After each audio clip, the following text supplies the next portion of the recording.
Vendredi 12 juillet 2019, direction le Togo avec Liberté qui s'intéresse à l'affaire Kames et au blackout à Lomé. La promotion du vice et de l'impunité, titre le journal.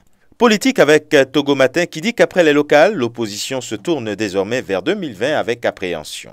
Juste à côté au Bénin, avec la presse du jour, il est question de l'invite de la classe politique à un dialogue franc. Talon opte pour la paix au Bénin. Actualité renchérie avec le matinal, mais qui titre sur un tout autre angle. Invitation du chef de l'État au parti politique, l'opposition mise devant ses responsabilités. 50,10% d'admissibilité au baccalauréat session 2019, jubile le matin. Un taux record, analyse le journal. Au Burkina Faso, avec le quotidien L'Information pour tous, il est question de la lutte contre le terrorisme, l'état d'urgence prorogé pour 6 mois. Et de deux avec Sidoya, lutte contre l'insécurité, l'état d'urgence prolongé de 6 mois au Burkina Faso. Le pays, lui, s'intéresse à la charte de l'eau de l'ABV pour une gestion durable des ressources en eau transfrontalière. En Côte d'Ivoire, Fraternité Matin fait état de la 21e session de l'Union économique et monétaire ouest-africaine. UEMOA, les enjeux du sommet d'Abidjan.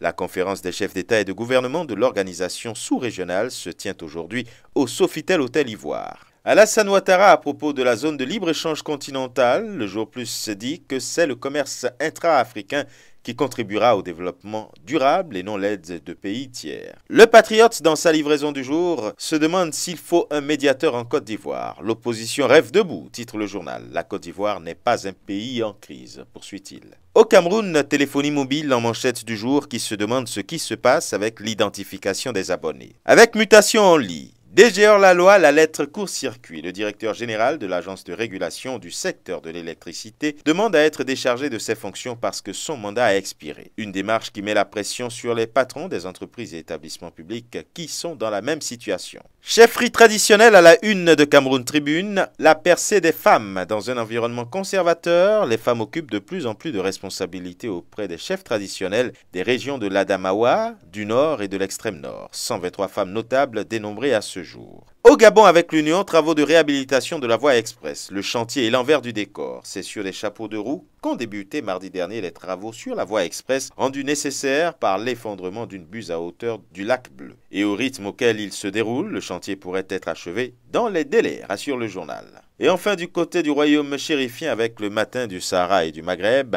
conférence régionale africaine de haut niveau sur le terrorisme. Le Maroc s'engage à partager avec les pays africains son expérience en matière de lutte contre le terrorisme et de prévention de l'extrémisme violent. Et ce sera tout pour aujourd'hui.